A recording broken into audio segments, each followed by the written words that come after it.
Look at this Helix guy. He said, none of you A-logs are a threat to Zog or the powers that be. Guess what? Neither is Nick Fuentes, you retard.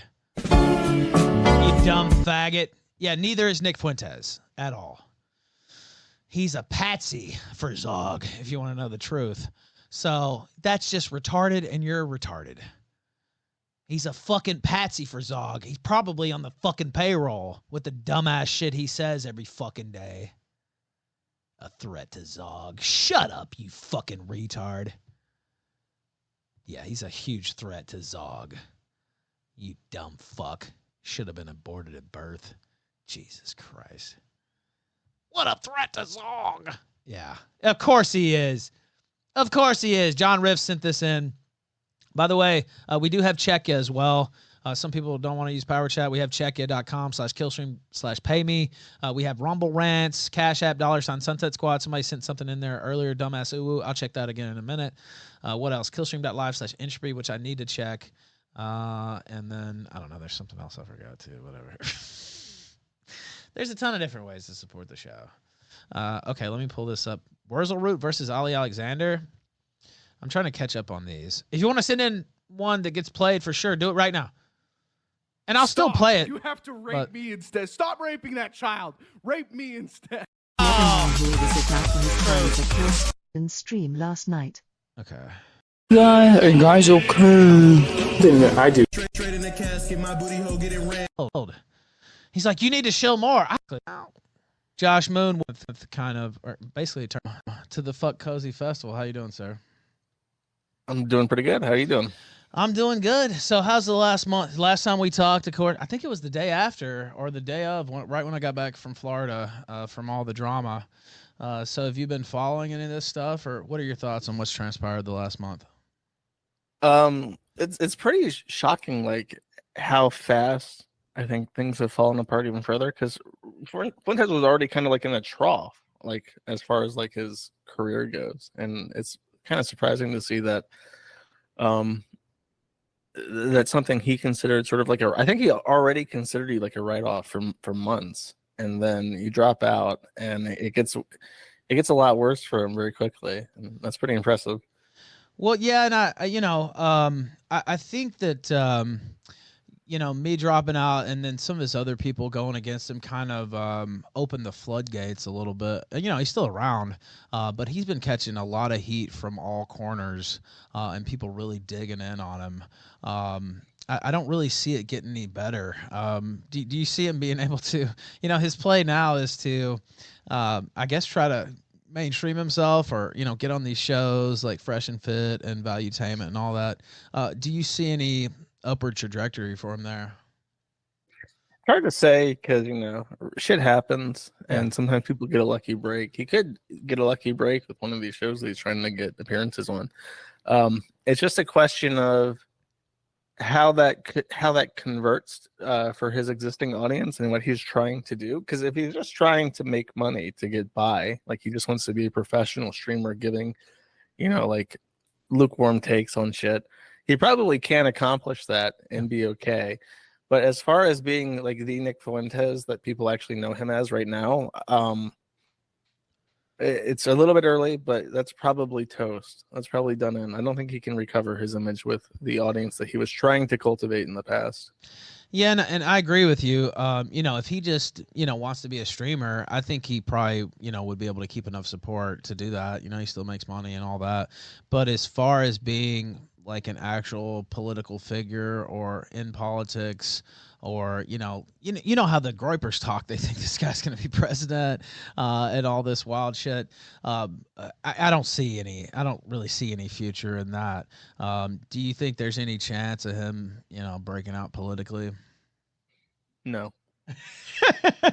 Well, you know what, it's just it's brutal. Like real politics is real fucking brutal, and you have to be squeaky clean. And there is so much that he said that could piss off absolutely everybody. I saw a clip for the first time just today, and I don't know if it's recent or it could be really old. He has a pumpkin on his desk, and he's going on for 5 minutes, 5 whole consecutive minutes, one after the other, talking about how he's going to rape somebody, and then once he gets out of jail, he's going to rape them again. And it was pretty funny. I got to admit, it was fucking hysterical because he said that the guy wore cat ears, and therefore that was him asking for him to be raped by Nick Fuentes, and it was pretty funny. But I assume that he was in on the joke. I don't know when this was, but it's like you can pull a million of these clips out on Nick Fuentes, and it's it's gonna put off a lot of people. Yeah, and I saw the clip. We played it the other day. I know exactly what you're talking about, and it's funny because he was talking. It's this dude named Rose Wrist, Rose Wrist or something like that. I don't know, but he's a European and he's bisexual. And Fuentes goes on and on for like 5 minutes about raping him, and like you said, then raping him again. And it made me think of, I don't know if you remember this, but I hosted a debate with him and Styx. And Styx actually wore the cat ears, but I didn't hear that kind of diatribe about Styx. I don't know. It was very strange. Styx ain't this type. You're right. That's what I'm saying, right? Like he wasn't thinking that about Styx. But it was really just weird. It is kind of funny on a certain level. It's funny because it's so just like bizarre and homoerotic, right? Like it's like, what the fuck even is this? But there's a million clips like that, and that's even leaving aside the heiling and all that stuff, and I Love Hitler and all that. Just really strange, really weird. I mean, he's a weird dude, Josh. You know what I mean? Like I don't really know that he's all there, and that could lead me to this next point. How have you felt about him traditionally over the years? Of course, everybody knows I was rolling with him there for a while, but I feel like after and I had some of these thoughts even before I left, but it seems like he's taken a real nosedive in terms of like his mental health. I don't want to go full psychoanalyst here, but if you look like when he got banned from Twitter, when he got banned from YouTube, the rhetoric really went off the deep end. Of course, there's January 6th too. There's some questions about, did he turn state's evidence and all that stuff? That could have something to do with it. But what have your thoughts been on him traditionally, and how they kind of shifted? When he was very young, I was sort of impressed by like his audacity just to get out there and say shit that he wants to say. And he was making a lot of public appearances too, and that was also impressive that he would just get out. And even to this day, if you watch like his intro to his streams, he shows footage of him like out with people, and those are all old clips. They're not new. He hasn't done that recently. So just for like his audacity to like go out there and talk, it was kind of a mixture of just him, being impressed with him specifically, but it was also like really, I guess, white pilling. It gave some optimism for the future that you had young people like him and his audience, which were also young, who were willing to become politically active in a very, conservative way that challenged, certain narratives and stuff. I was never like a fan of his, but when I saw certain clips of his, he was impressive. And the very first time I remember thinking, what the fuck is he doing, was with the Catboy Cammy shit. And that, that derailed a lot of like his traction and stuff. But if it was just that, it would probably be like one faux pas. But he continually does stupid shit that makes you wonder what the fuck he's doing.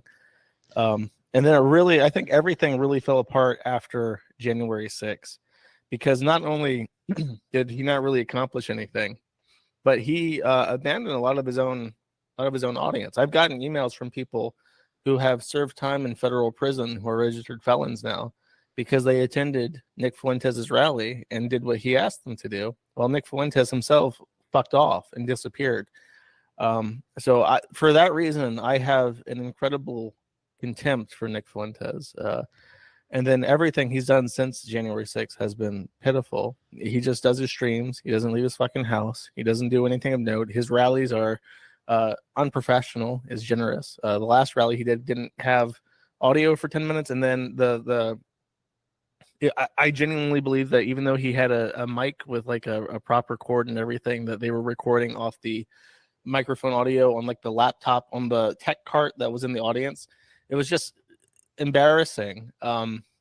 So yeah, like his entire shit has fallen apart. I really don't think that he knows what he wants anymore. And I think that his main fault is that he sort of resents his audience. I think that he After the Catboy Cammy stuff, he started to be angry towards people that should be like his natural allies, because like I'm eating shit for the Catboy Cammy stuff, and people should be respecting me for my political takes, my conservatism, and he's always allowed that sort of resentment to build up, and now he has no interest in catering to that audience anymore. It hasn't gotten him what he wants. He doesn't see a future with it. He's not making money with it.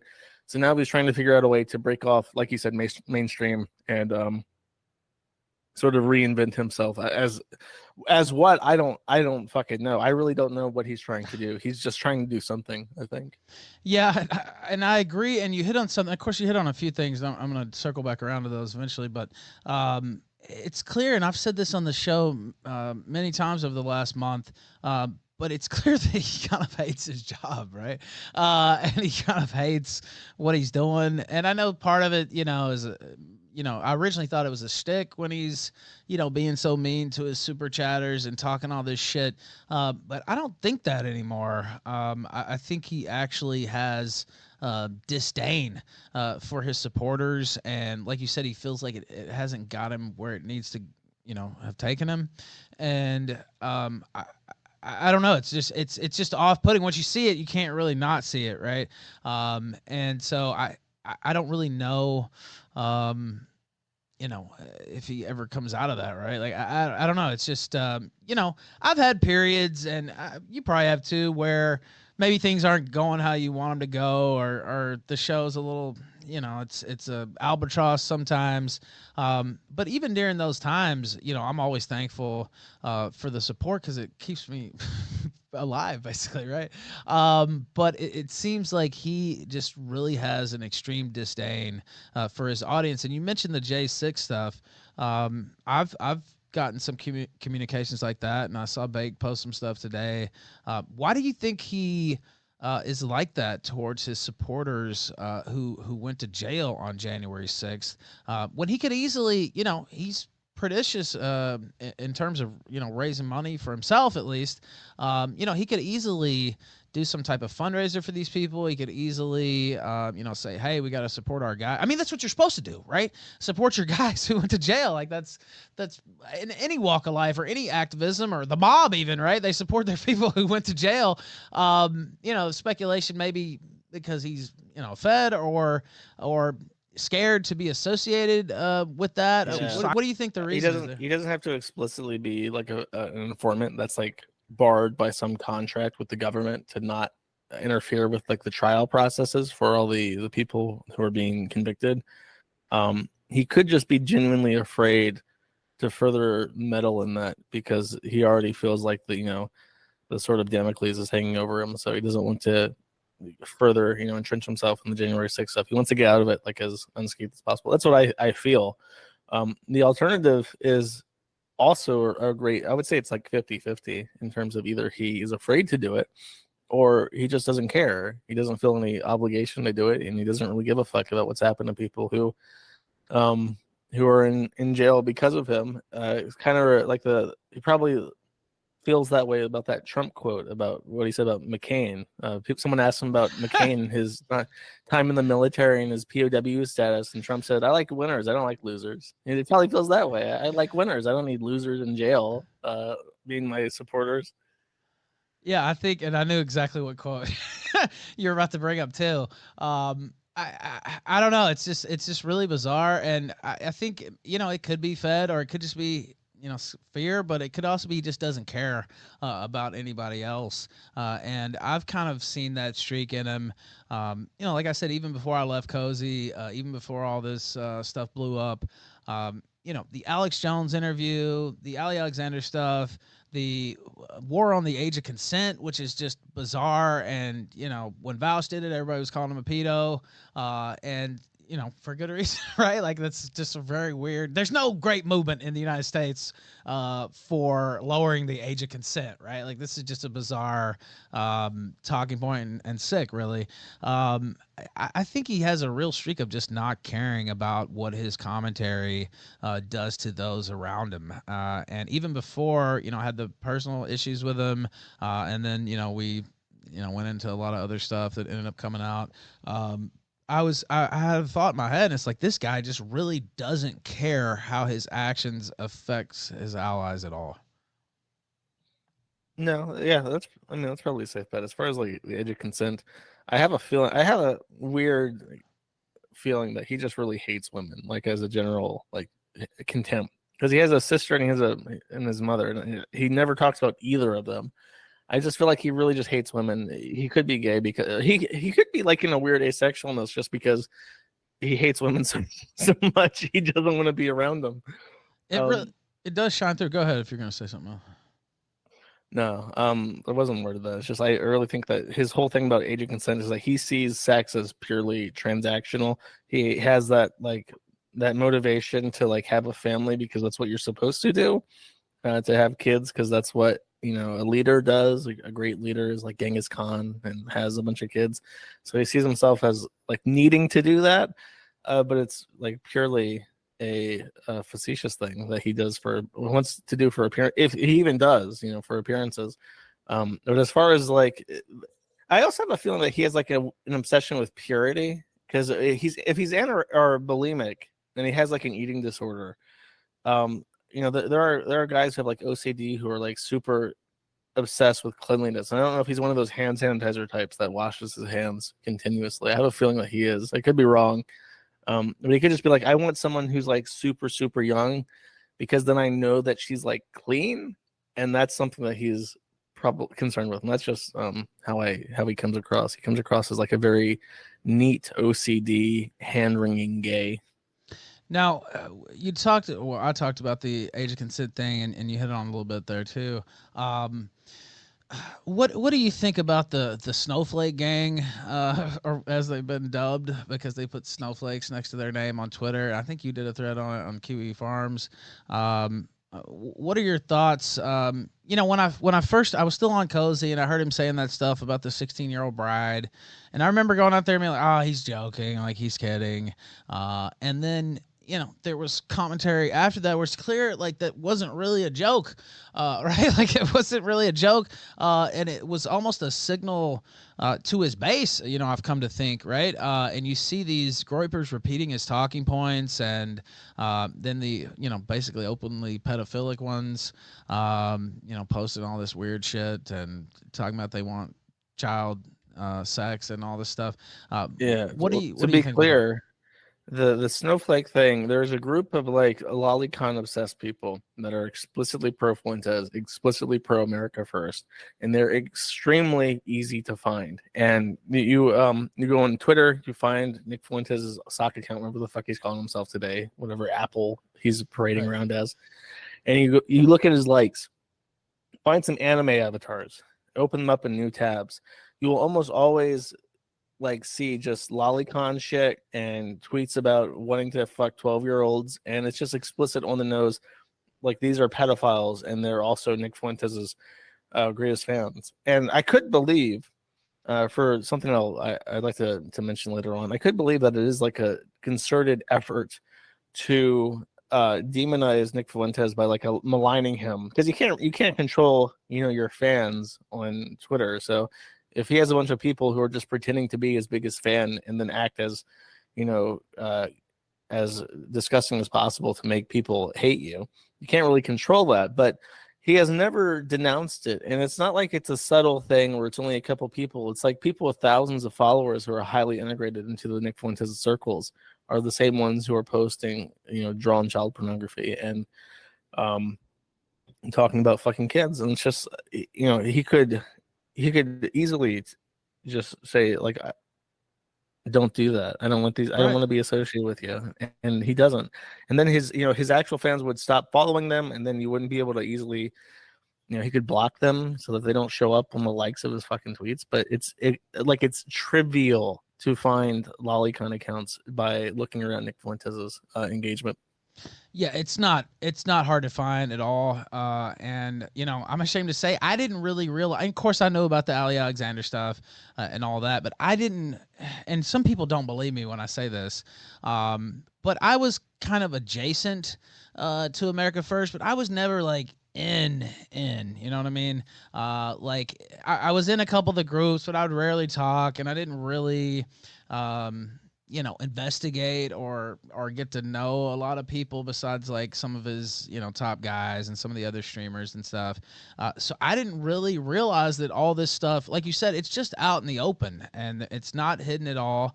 And you, like you also said, he could easily denounce this stuff. When he was having his optics war years ago, he denounced Wignats and he denounced, Sonnenrads and all this stuff, and we don't want that around, and it's a bad look. And he could easily say that about the lolicon posters, about these pedophiles, but yet he doesn't. And I don't know if that's because he's sympathetic to their position or he doesn't want to lose them or what, but he could do that at any time and he just doesn't do it. Well, I mean, he still keeps Ali Jamal around, right? Well,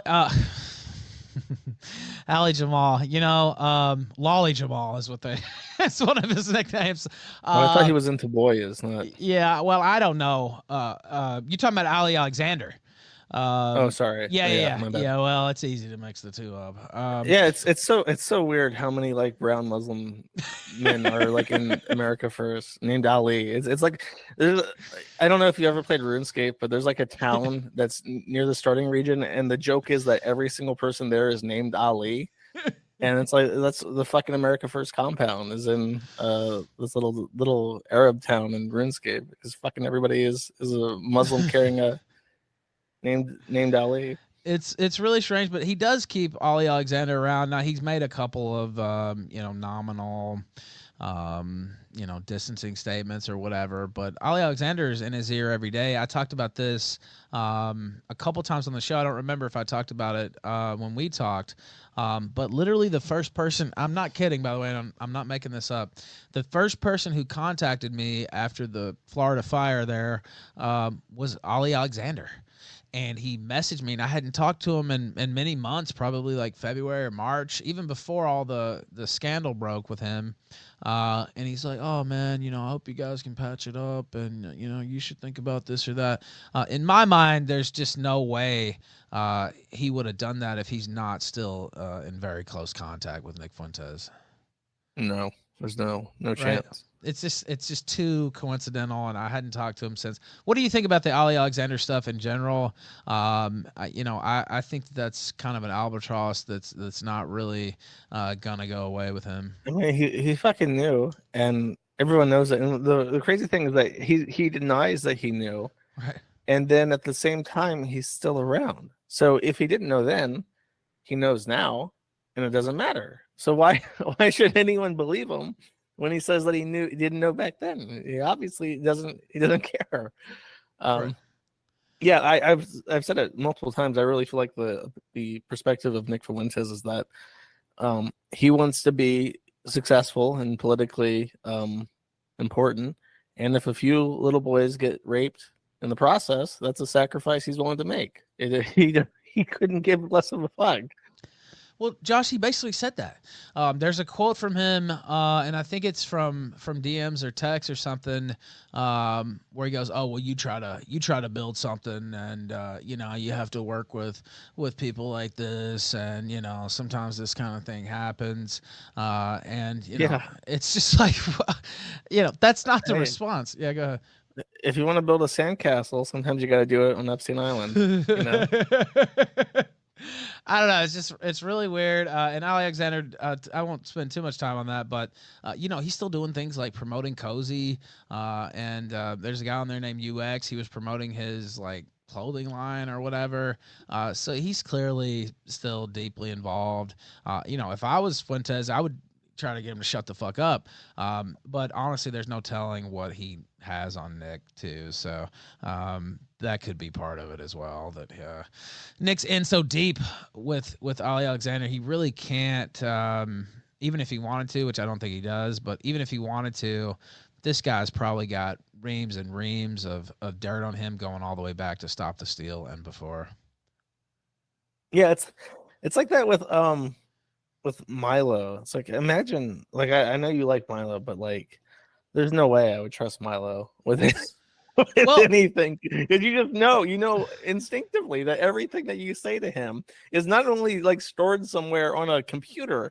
He has the perfect photographic memory of everything that happens. He knows exactly how to pull it up when necessary. Well, he literally, and yeah, I do have a soft spot for Milo. We go way back. Of course, we fought plenty of times too. But yeah, I do have a soft spot for him, going all the way back to those Gamergate days. But he literally came on my show and held up a hard drive in one of the more well-known moments from the show and said, "This has got dirt on everybody I've ever talked to in the history of my public life." And I'm about to start releasing some of it. Right. And so I don't know, the Milo thing. I wasn't going to hit on it, but I'm glad you brought it up because, Nick worked very closely with him for like 3 years. And I mean like daily communication, and some of those have been leaked, where he's like getting tips from him on presentation, on content, et cetera, et cetera. And that was fine. Milo brought him into the Yay campaign, and then of course Fuentes made a really bad mistake in terms of turning on Milo. Not a very smart idea. But all of a sudden now Milo, according to Nick, is this Jewish pedophile, and he's dirty and he can't be trusted and da da da. But he was none of those things when you were working with him every day for 3 years. So to me, that talking point, if you say something like that, it'd be different, right? But with him, it's just completely cover your ass type shit. Yeah, like the pictures of Milo and Laura Loomer like bathing in blood and shit. Like that's like he was dating I think he was married to a black man, like in Gamergate days. It's like these are the things that have been around for literally a decade at this point, and you were fine with it when it benefited you in some roundabout way, but now that he's not benefiting you, that's suddenly a problem. It's I know it's one thing to be like Machiavellian and to have like a whatever works kind of approach to things, which sometimes you have to have. If you're beset by adversity, you have to, any port in a storm, right? You have to make do with what you have. But it's another to just be completely hypocritical constantly, and he doesn't pull that off. I don't think. People, his fans would disagree. What's left of him, anyways. But he really doesn't do a good job of walking that tight, which is the game of politics. Basically, is walking the tightrope of being Machiavellian enough to get what you want from the resources available to you, without looking like a blatant hypocrite to anybody with even a cursory glance at what you're doing, right? And his fans like either just don't have any kind of politics and just like him, or they're so blindsided by all this bullshit that they're just like in that QAnon mentality of trust the plan. Yeah. It's gonna come to fruition one day. It's a 20-year plan. You can't rush it. It's like I don't think it is. Well, he jacked the QAnon trust the plan slogan and adopted it for himself, right? They use that all the time. And politicians, of course, politicians lie. We all know that. But they usually lie with skill, right? Or they fudge it a little bit, or it's softened, right? Or it goes across a little bit better. Versus him, he's very good at just lying, right? Just off the top of his head, or making up these lies to cover his stories or cover his trail. But it's very easy to pick out the contradictions, right? Like it's just like a complete falsehood, and you pull up another statement, and it just very easily outs him. And the top politicians, the top political operatives, are able to more believably lie, if you know what I mean, right? Yeah, it's literally a better class of criminal is the issue that he faces if he tries to run for office. That's right. And he's an internet person, so he's surrounded by people from all over the country, literally all over the world. So you take his audience and you divide it up across the entire planet. Very few people. What city is he in? He's like in Chicago. Florida now, isn't he? Well, he's talking about moving to Florida. Yeah, he's I think he's going to, but he's in Chicago still, I think. Good luck trying to do anything in Chicago. But you move to Florida, and you have to be really careful because I'm from Florida, so right. The South is very very Hispanic, which is not going to be conductive to his anti-immigration policies. You go up north to the Panhandle, and they're very, very religious up there, but Florida is pretty anti-racist, especially the religious folks up there, because the religious organizations don't really see race. Everybody can be saved, right? So his racism takes don't fly with the people where in Pensacola the women can't wear pants, the ones that are very religious, so they wear jean skirts. So the women in jean skirts are not going to look favorably on Nick Fuentes, especially with his blatant hatred of women. So he loses half the vote basically right out the gate. It's like I don't know. I think that it is purely a financial grift at this point. I think that he knows that it's fucked, and he's going to move to a slightly better climate where he doesn't have to worry about the state government as much, and maybe not the federal as much because the state doesn't cooperate. But I think that he knows that as far as political work, there's not a chance in hell. Well, and he hates Southerners too. Like, I mean, like there's all kinds of. Oh yeah, right. all his fucking statement, that's God. I forgot about that. The dipshit ass shit he says about working people. Like, you're not gonna get elected if they can pull quotes on you making fun of people who work for a living. Are you fucking retarded? Well, yeah, that's no politician worth their salt does that. I can't think of any who just absolutely denigrates working people at every turn, and Southerners in particular. And it's like these should be the people you're trying to woo. You're trying to bring onto your side. And I don't know if it's elitism, classism, or what, but it's just not very smart politically. And maybe he thinks this stuff doesn't matter, but it does. And he's already this Yankee Chicago guy, and you're not going to transplant into the Panhandle or into Florida and get elected with if he moves to Florida, I think he's going to be like, even just besides the culture from the north is completely different, because I moved from way up north when I was a little kid, and I got severe culture shock moving as a kid to the deep south. But it's not just that, it's the climate. I think he will be absolutely shocked moving from Ohio to anywhere in Florida, because it's subtropical. The way I describe it is, when you walk outside in Florida, it's like sticking your head over a pot of boiling water and trying to breathe. It is painful to live in Florida during the summer. So if he does try to escape to Florida, because it's the base libertarian state under DeSantis, I think he's in for a shock. I don't think it's going to be what he expects it to be, unless he doesn't go outside though, is the thing. So he can just coop up inside with AC like everybody else does and get along. Yeah, it's funny. I'm used to it. I'm from Memphis, and I know that Southern slavery heat, right? That's what term I've used, right? Like, it's like just oppressive. Of course, I'm in Mexico now. It's the same type of climate here in Merida, and yeah. I bet it's very similar to Florida. It's very similar to the Deep South here, where it's just like oppressively hot when you stick your head out. It's the humidity. It's the humidity, because it out here it's like 90 degrees during the summer, but it's a dry heat. It never gets humid. So I can go outside and I can be out for hours, and I'm totally fine with the heat. It's like with Texas. Texas is also like that, where it's very dry. But you add in that fucking humidity, because it's like, the thing is, $3 I live by Chicago. when If something Nick is got hotter, his cheap suit and doctor on the loop downtown, you know what would happen to him? Nothing, cause no one would recognize who he is. Thank you for that, Fast Gordon. it can carry more humidity. So not only is it more actual liquid in the air, the liquid is hotter.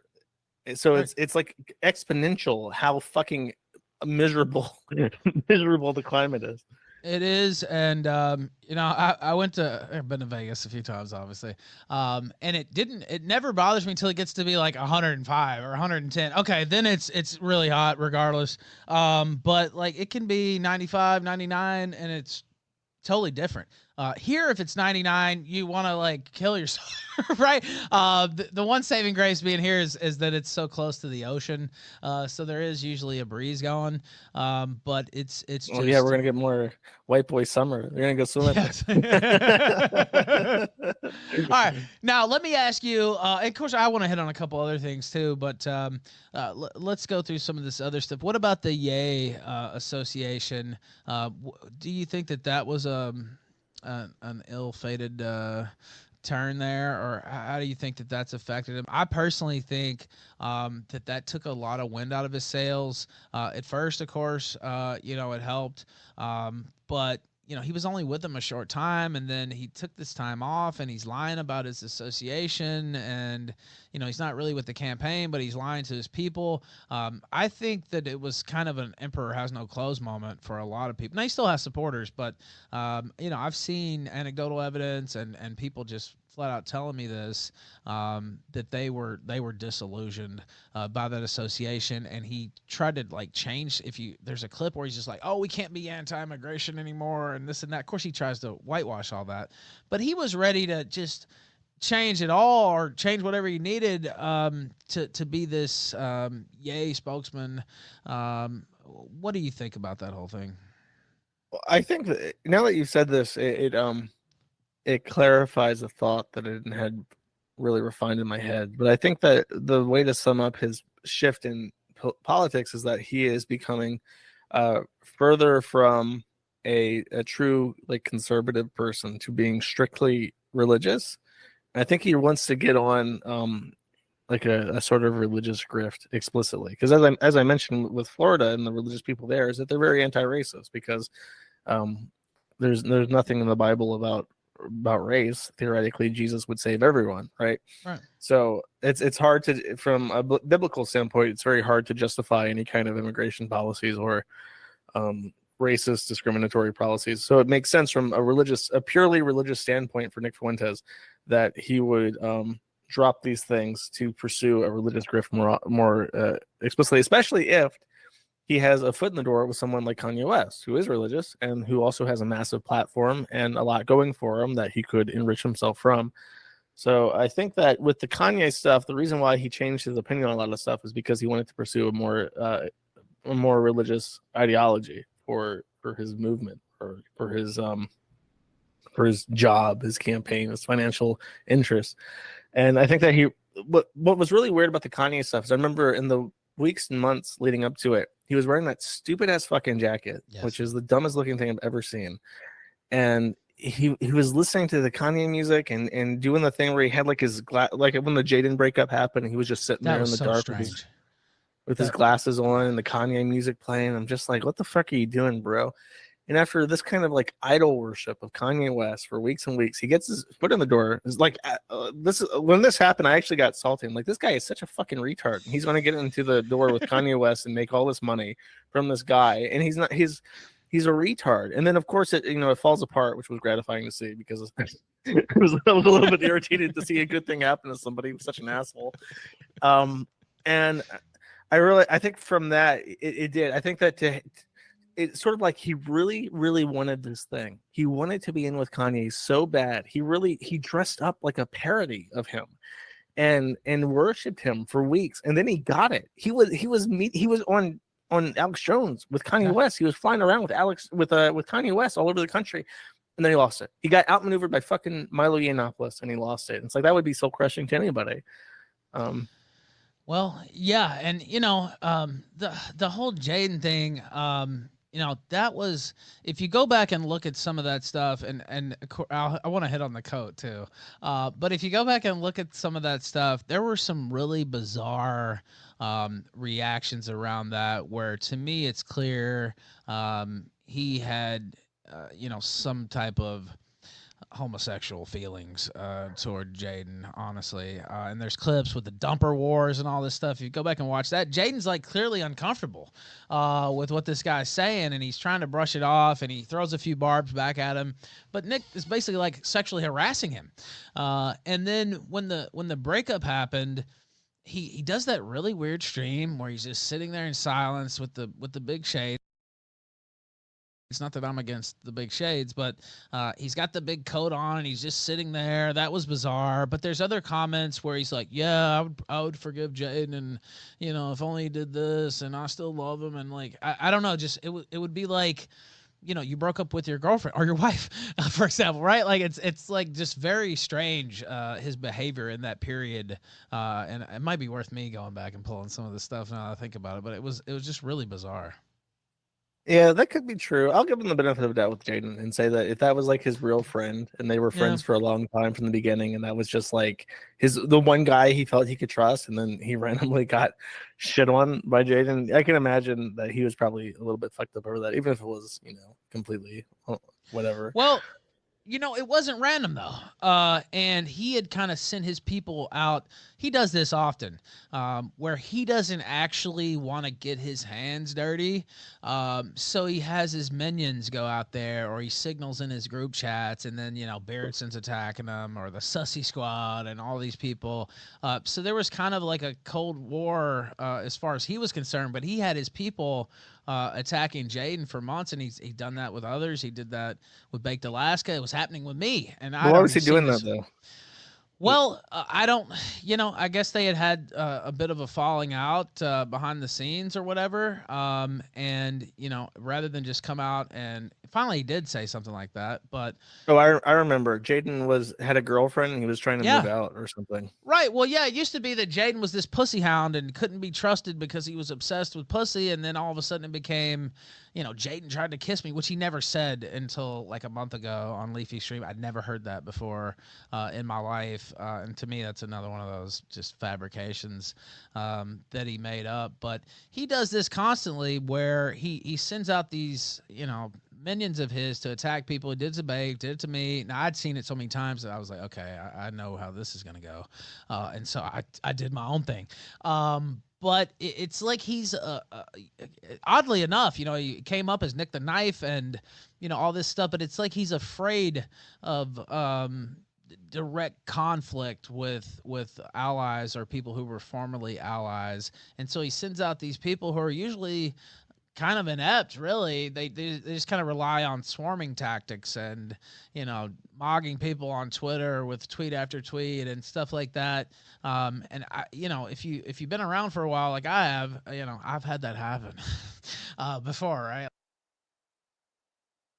What? Right, like so that doesn't really what the hell? work with me. I don't know. It just feels like he has a lot of inept people around him, and not really a lot of skillful people. I mean, just look on Cozy itself. It's kind of a wasteland.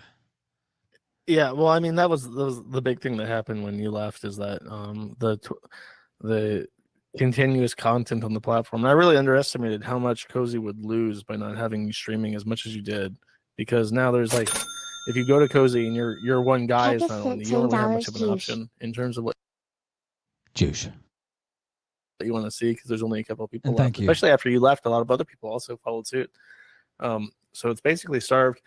And in regards to that, the Cozy thing is as a whole is a little bit of a waste, because he has this neat thing going for him.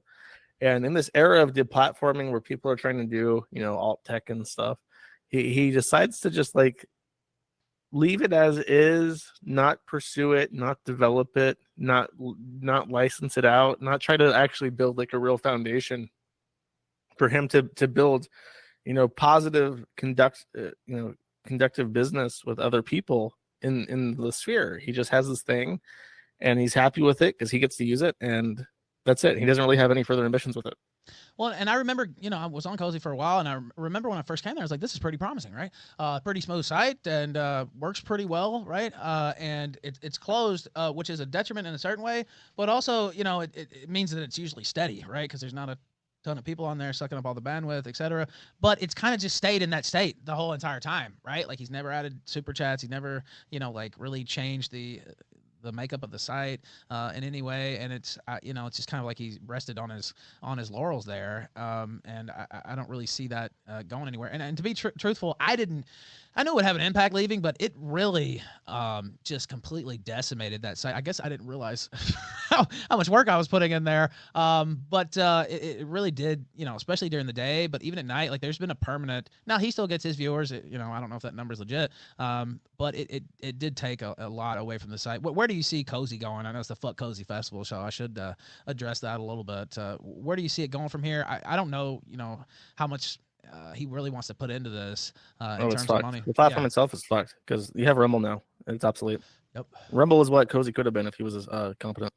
I think that too, and even before I left, it was no accident that I was restreaming on Rumble, and that I'd started trying to build up a little bit over there because it was clear where the ball was bouncing, and Cozy.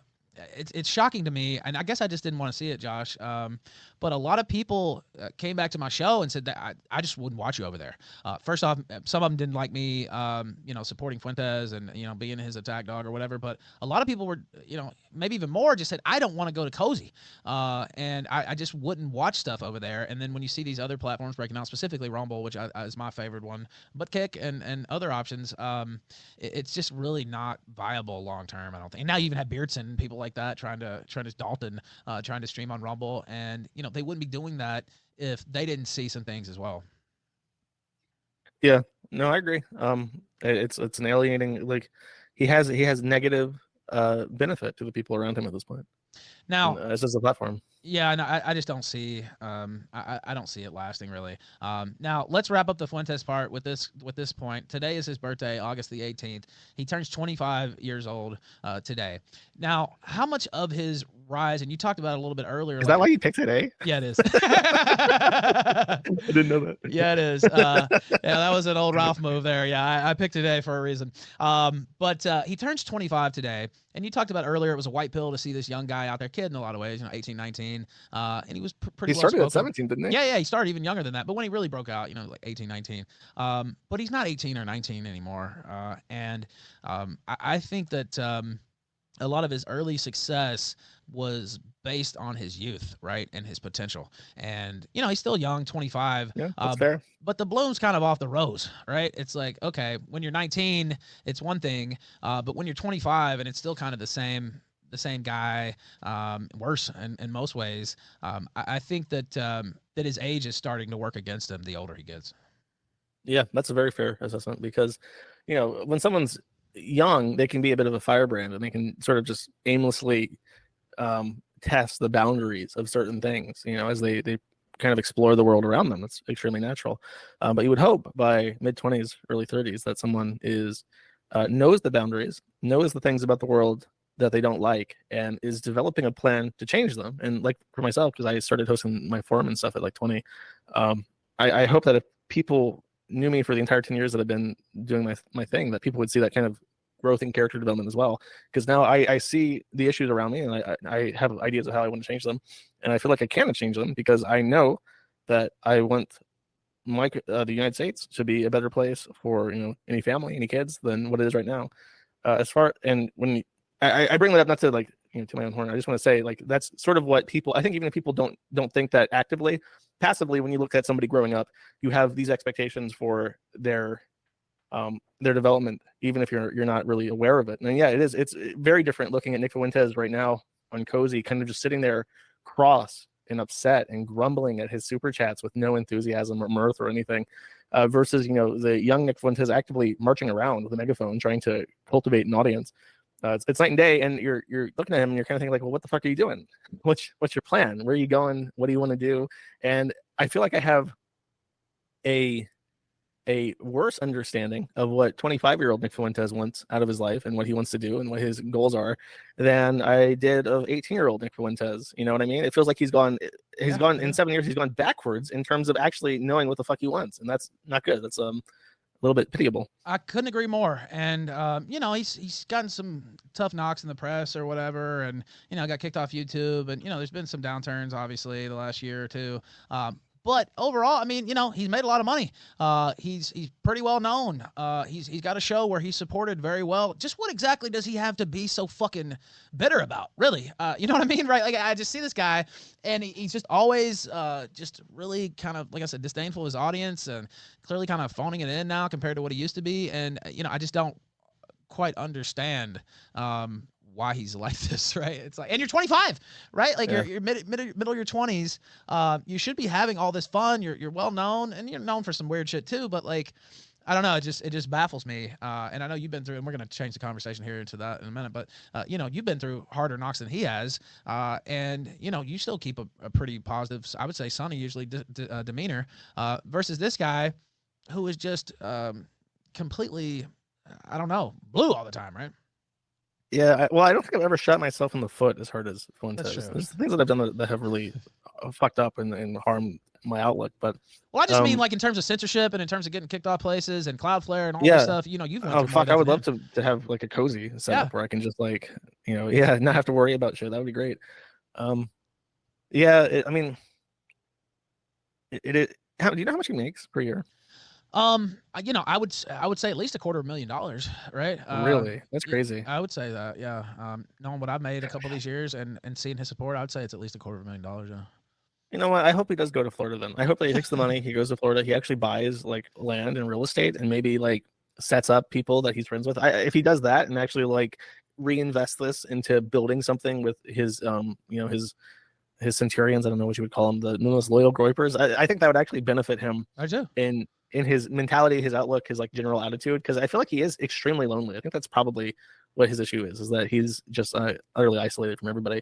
And the problem with that he might have, and I understand this perspective, is that he's probably afraid to let more people in because he's had so many experiences with people fucking him over and like falling out with him and stuff that he probably is afraid to do that.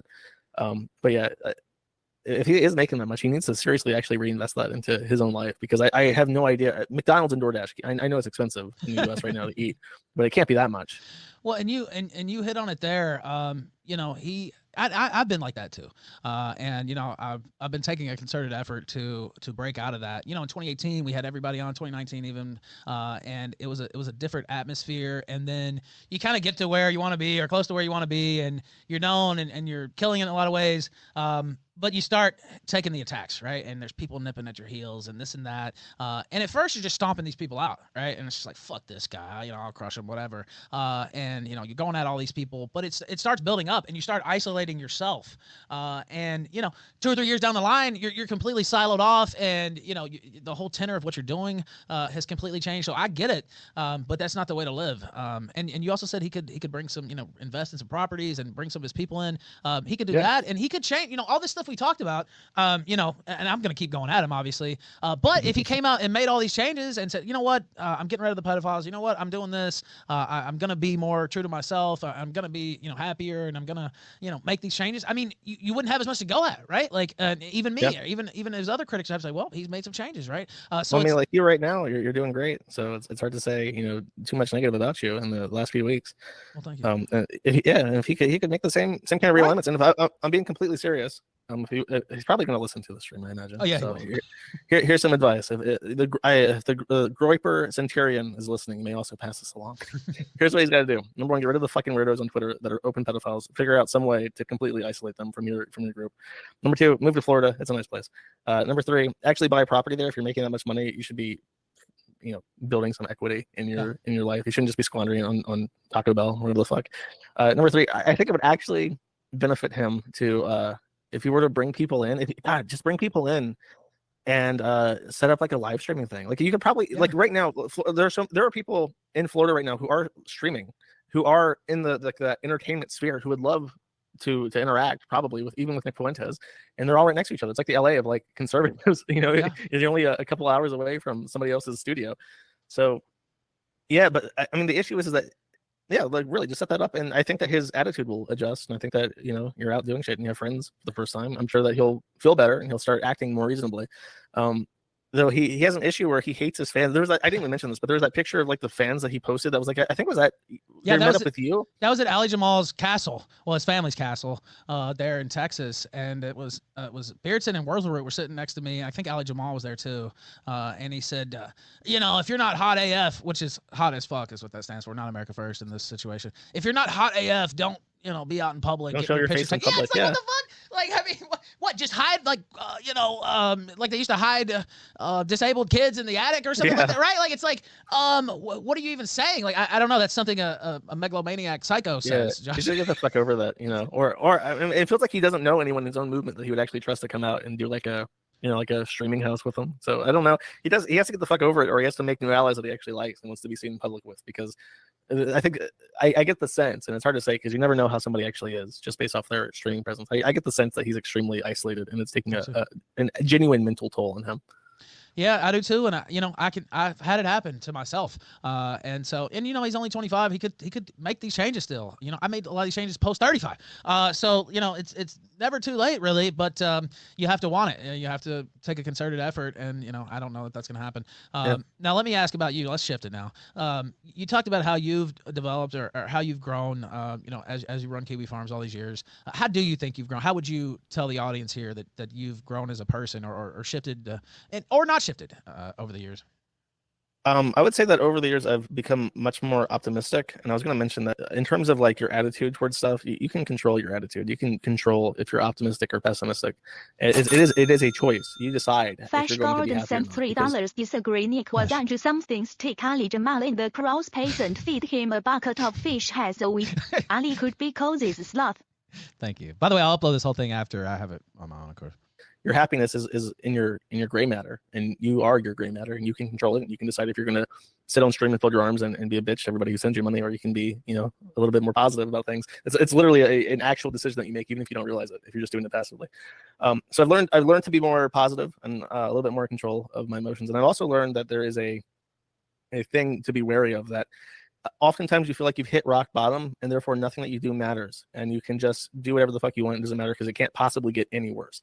This is always a lie. It can always get worse. The shit you say can always fuck you over even more. It never hits rock bottom.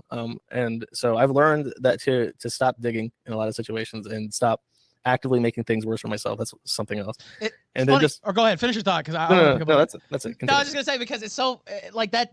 I almost got a chill when you said that, because I've had, and a lot of it's been lived out in public, right? And I've had moments where it's just like, you know what, it doesn't matter, and just do whatever you want, and shit sucks, and it can't get any worse. Like you said, it can always get worse. And the one thing you can control in life, you can't control too many things, but the one thing you can control is your mindset, and it is a conscious choice to be happy, and to at least be positive, right? Or be open to positivity, even if you don't want to go all the way to being happy.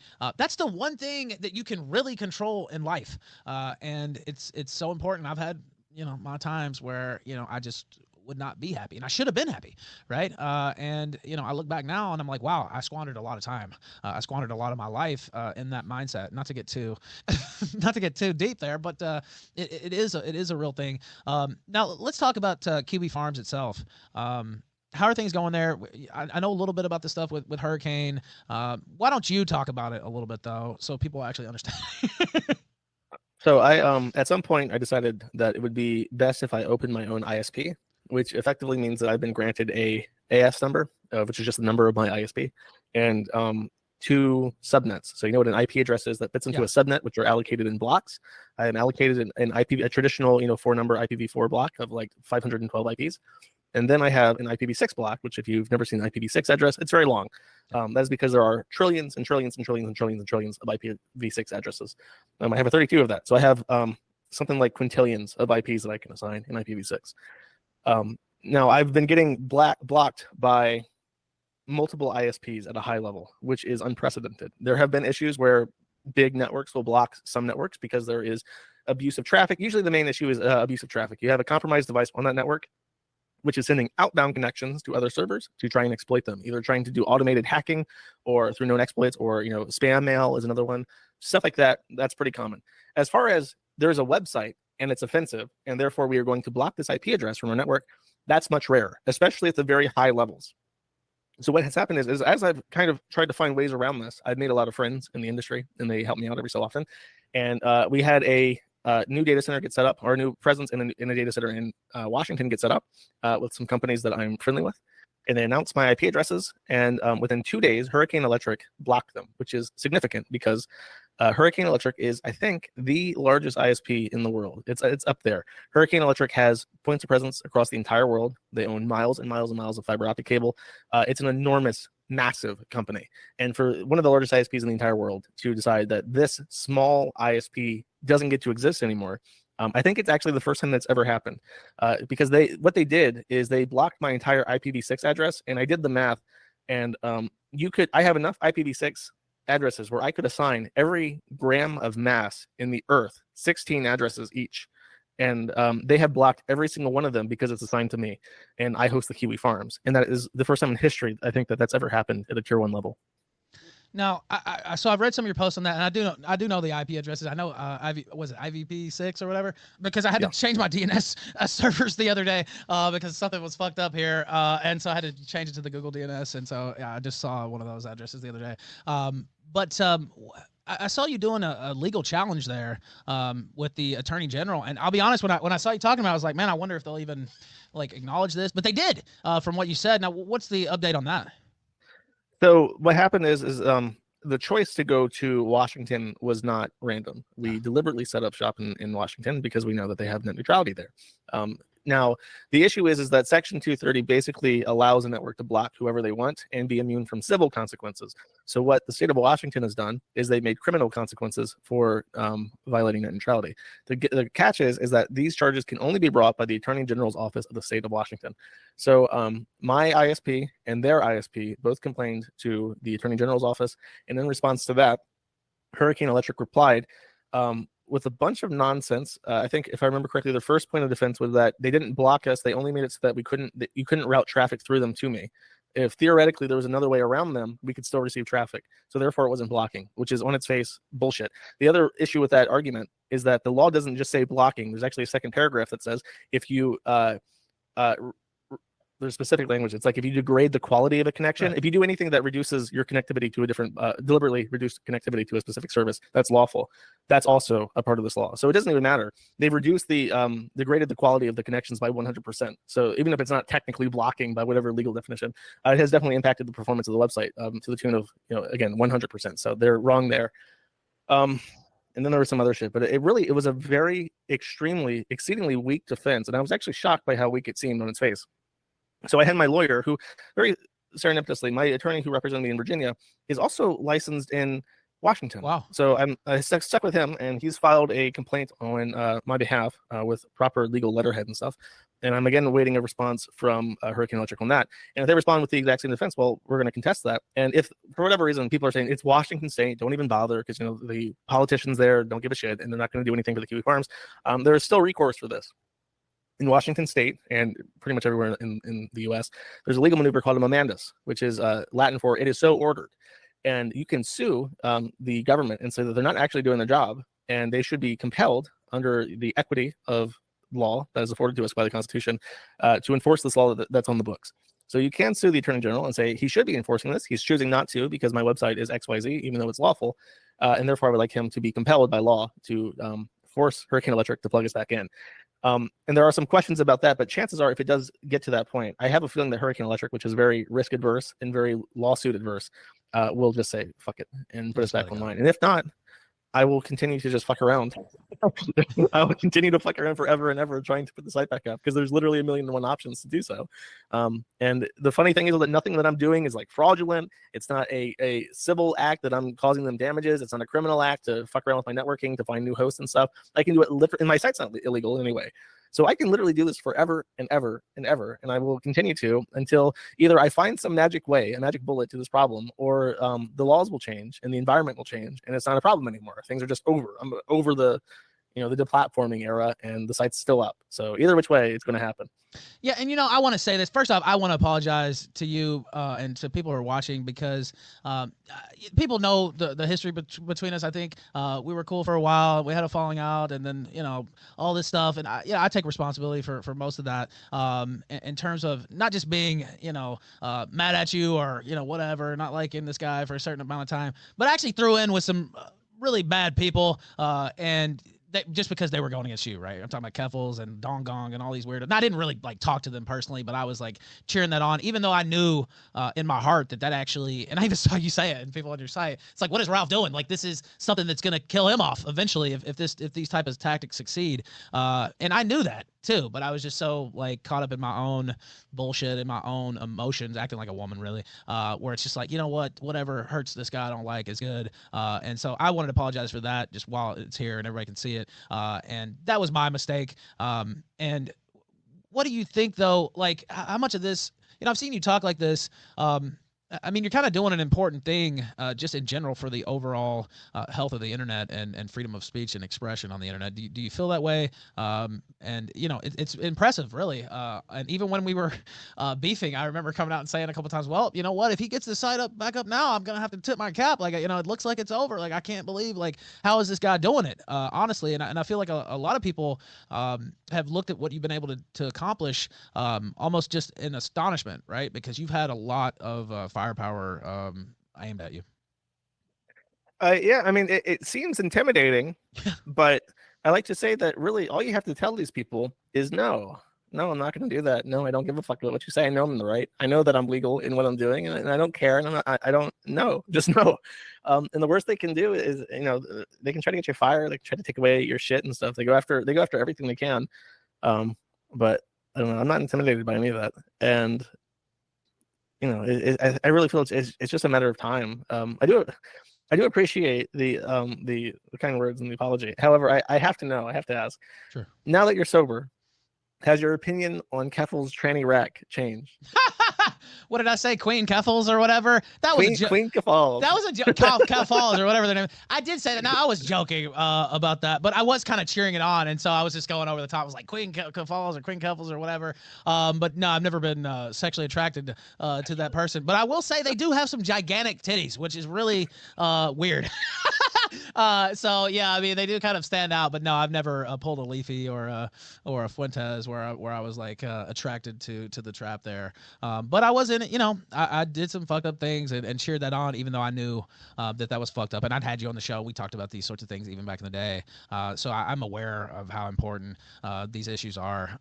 But you know, I was short-sighted and not just in that area, in a lot of areas of my life. And so, you know, try to make a change and, you know, it takes time, but I think I'm doing, you know, what I need to do. And, you know, it's something that I had to come to myself, right? And I knew these things already, but you just don't want to, when you get in a certain mode, you're just so used to being that way, or you're so used to fighting, and you're so used to just that mindset that even if you know things are wrong, or even if you know this is not the right way, you have to make the conscious decision to then act on that, right? And then say, all right, well, I'm going to stop doing that, or I'm going to apologize for these things, or I'm going to, go out here and try to make it better. It's one thing to realize a problem. It's one thing to realize your mistake, but you actually have to take actions to try to rectify those mistakes. So that's kind of what I've been trying to do. And I know some people don't believe me, or they think it's a scam or whatever, but it's generally not. And the only way you can convince people is to just, stay consistent and stay honest. And so that's why I said those things. And I've said those other things about other people too, where I was like, you know what, this was dumb, or this was, made up with a lot of people. And, a lot of that stuff, Josh, was just like super petty. And, it can start off the smallest of things. And, then you're in a 3-year war with somebody, right? Over something that really should have never happened, or should have never got there. And so that was my fault. And, I just tried to change course, and that's really all you can do. You can't really change what you did, and all those things you said are still out there, and those actions are still out there. But you just have to try to build a new catalog of actions and statements, etc. Yeah, it's important to, I feel, to have certain principles and to not cross them, because like for instance with Nick Fuentes, even though like Nick Fuentes has used his platform in a way that I don't necessarily approve of. I always try to keep the thought of like this person should be like deplatformed out of my head, because sometimes I know it would be really easy to fuck with somebody through, because I've been fucked with so much. I know what the weak points are on everything, and it's like it's sometimes it requires some restraint to be like I'm not going to abuse that knowledge to accomplish something that I wouldn't want to happen to myself. You know what I mean?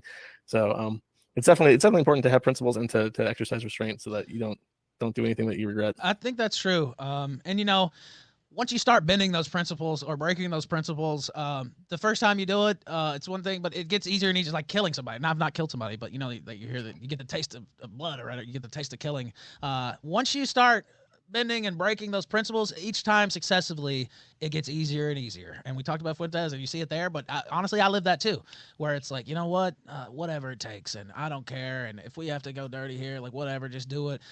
Versus, I used to I always played hardball, but like I used to have certain lines or certain things I would just not touch or not go there.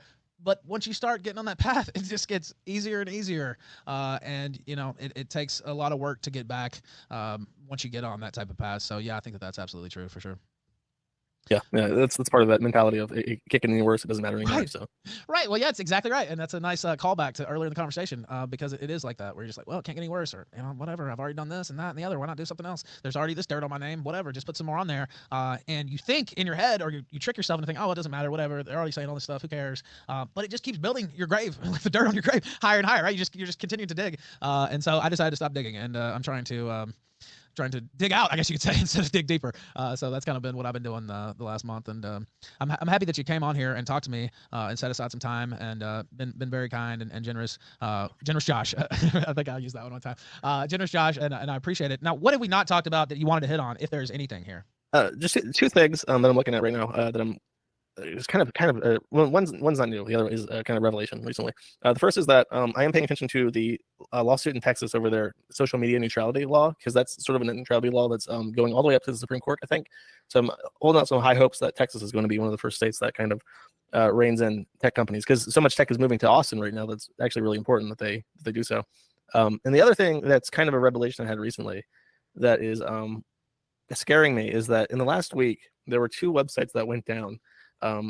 Versus the Soy Jack Party, which was an anonymous image board that I think a lot of people might recognize just because it causes so much drama that they get their name out.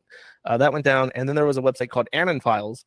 I've heard that one. Anon Files, yeah, popular file sharing website because it doesn't require registration. That also went down, and they both went down for the same exact reason. That there was a persistent abuse of the platforms with child pornography, and the hosts were unable to do anything about it, and they gave up after months or years. In Anon Files' case, trying to deal with this problem, it never went away. And I'm really concerned because now that we look at the tech stack, and there's all these weak points with ISPs and stuff in regards to keeping content online. I'm worried that even if I do find a way to keep everything up online, it will just be vulnerable to this abuse pattern, which is proving very successful in keeping, shutting down websites. I feel like there is something happening, and there is an active, malicious, concerted effort to shut down alternative websites, anonymous websites especially, via child pornography. And the only remedies to this are to either A, become a closed community that requires registration, or B, to use a service like Microsoft Photo DNA, which scans images for a combination of known bad images, and they also use facial recognition technology of abused children to identify files that they've never even seen before as soon as they're uploaded. And the other one is Cloudflare. Cloudflare scans every file you upload through Cloudflare against their database of known CSAM images. So it's sort of like, even if the back end of the internet opens up and the stack of ISPs becomes neutral, you then have this very precise pinpoint of filtering out child pornography that becomes a serious application level issue that can shut down any website that doesn't have the access to something like PhotoDNA or Cloudflare. And that's really scaring me right now. You made me think of something before I let you go. The future of internet anonymity, and almost as long as I've been in this game, since Gamergate, that's kind of been a topic.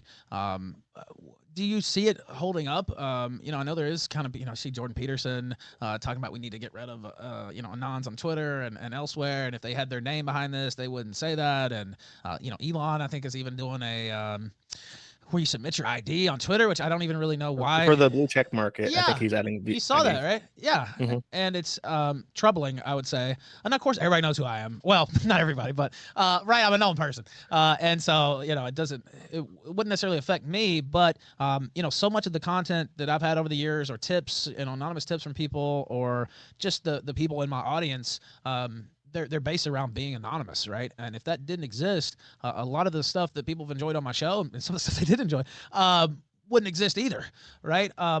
Where do you see the future of internet anonymity going, and how would that affect things if it did go away?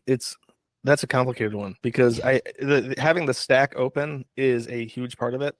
Because the real issue is that the internet is becoming more and more centralized. If you compare the internet to how it was in the 2000s to how it is now, it went from something like there being several thousand websites that consumed 50% of all internet traffic. And then in 2012, I think it was 30 or some websites consumed 50% of internet traffic.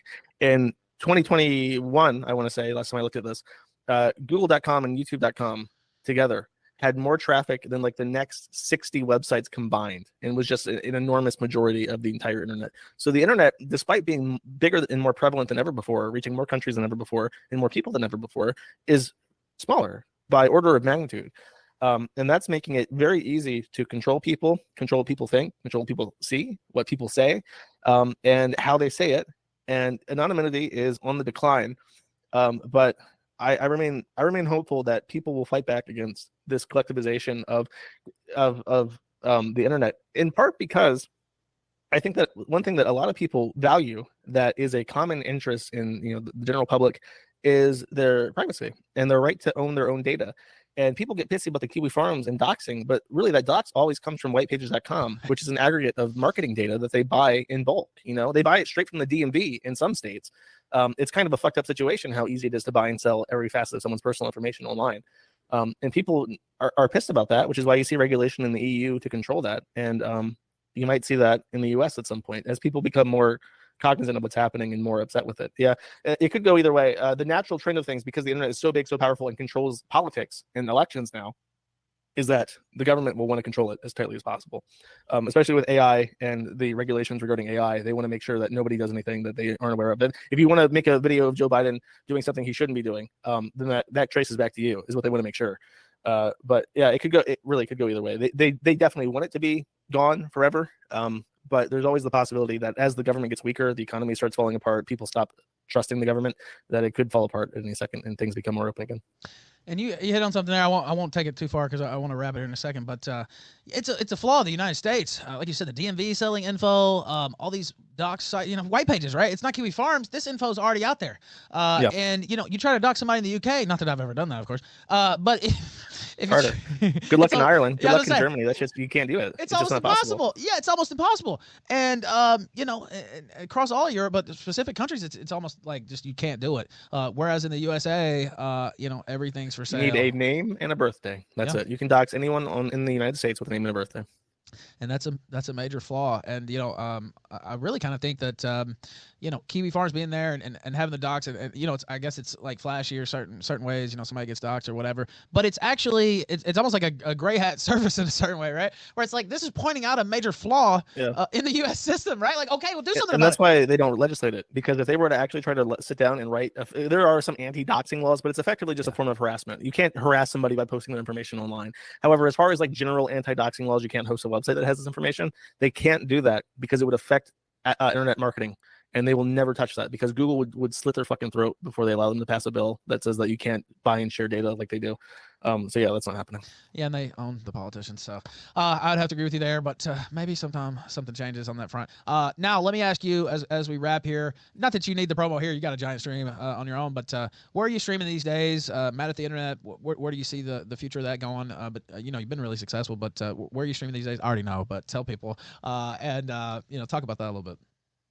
Well, I do a little stream where I just talk about stuff that's happening and predominantly stuff that interests me on the forum. And it's called Mad at the Internet. You can find me on Twitter for the first time in years on at xjosh, which is surprisingly not taken, or on Telegram at t.me/MATI on air.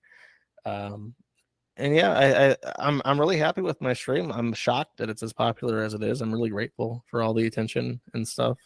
It's a lot of fun. It's kind of a decompression to sit down and just rant for like 2 or 3 hours every couple of days, because there's a lot of stuff that would weigh on me, probably a lot more if I had to deal with it in quiet. Same. And I've said this on my show. People talk about, I get comments where it's like, the Killstream helps me through the day, or it helps me. Believe me, it helps me through the day.